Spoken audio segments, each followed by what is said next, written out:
had thought that he was going to be the one to stand by the Lord no matter what. They may abandon you, Lord, but I will never abandon you. But then you and I know 3 times during the night that Jesus was betrayed and being tried, Peter denied even knowing Jesus. Then Jesus died. And while Peter missed his friend, to be sure, at least maybe now no one will ever know what he had done. Then Jesus rose from the dead. Remember last week, Peter was in that room when Jesus appeared to his disciples not once but twice. Imagine how uncomfortable he was. Imagine how much he was expecting something like, hey there, it's doubting Thomas and denying Peter. How are you guys doing? You didn't believe I could do it, did you? But Jesus didn't say that. In fact, he didn't say a word to Peter, which is probably in the long run was worse.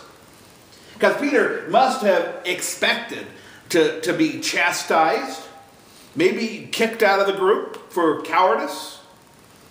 And yet the Lord just treated him like one of the group. Later on in the Gospel according to John, he formally reinstated Peter. But today he just fed him some breakfast.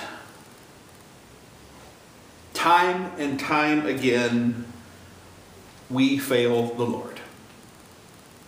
We are originally sinful, to be sure. That is to say, we are sin regardless of what we do or don't do. But beyond our original sin, we willfully and spitefully sin. We break the 10 Commandments as though they were suggestions from the Farmer's Almanac. And willfully and wantonly do whatever we like, to whomever we like, destroying people's reputations, hurting feelings, trampling on their self-worth, as though other human beings were just decorations for our world. We say we love God, and then we choose to sleep in or work extra hours instead of worshiping Him. We confess our faith in Him, and then we use His name as though it's some kind of bathroom wall expletive. And for all of this, we are deserving of nothing more than pain and punishment. And so sometimes we're a great deal like St. Peter. We kind of cower around God.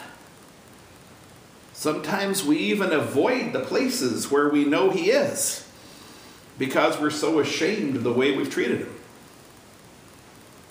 But God does not hold a grudge. In fact, He can't hold a grudge. Because, see, that would be unjust and illogical. And those are two things God never is. Those are two things He cannot be. I've never been a fan of punishments that are either unjust or illogical. When my boys were in elementary school, when kids misbehaved in class, they had to go sit outside against the wall during recess while the other kids all ran around and played. And I'm pretty sure that Noah spent so much time on the wall that he kind of had, his own little space decorated like an outside office.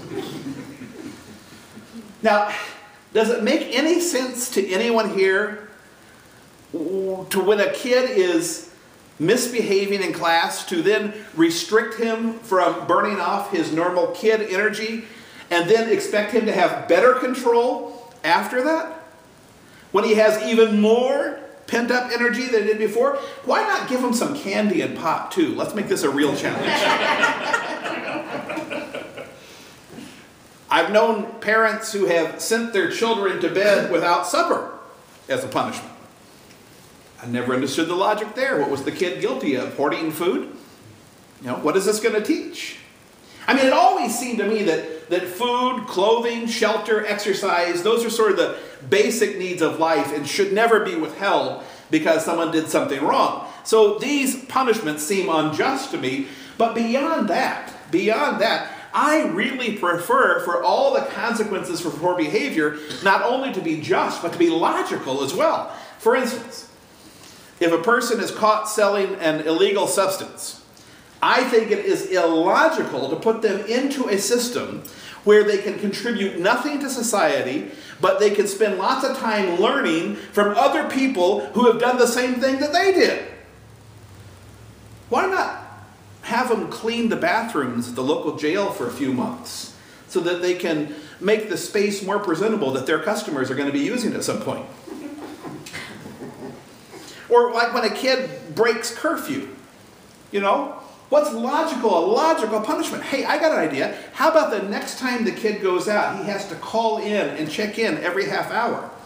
So that's going to help him with time management, and it's going to help him with some anxiety issues, learning about what the anxiety his parents go through when their kid doesn't check in. We sin against the Lord moment by moment, but he never applies illogical or vindictive consequences. If there are any consequences, the consequences are always there to help us to learn and to grow. Even when we are as rotten as we possibly can be, still he feeds us. He not only continues to provide, air to breathe and food to eat, but he is there as well, speaking words of forgiveness to us, washing us in the waters of baptism, feeding us with the body and blood of Christ. He is always there for us. Why? Why would someone whom we have treated so abysmally still care about us? And Peter wonders that as well. That's why he was prepared to be ignored at the very best, maybe even cast out or dismissed from the inner circle.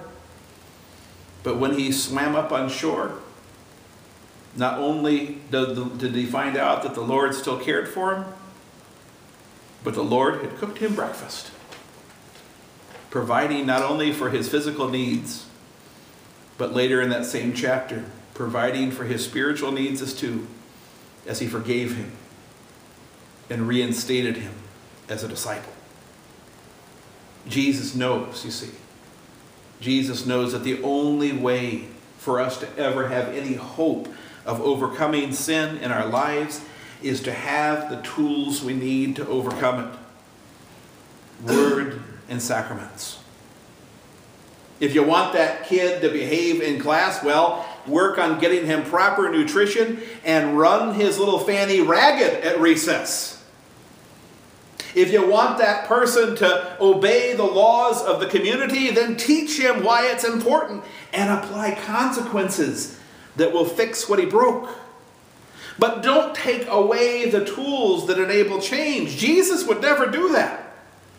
No matter what we do, he always speaks his loving word to us. He gently washes away our sin. He nourishes us with his own body and blood. This on top of giving us air to breathe and water to drink and food to eat.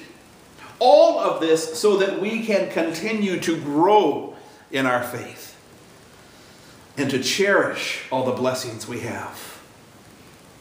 All of this so that we know and believe with our hearts, no matter what we do, say, or think, no matter what kind of evil we get up to, he died on the cross to pay for every one of those sins. And still, he loves us. And still, he feeds us.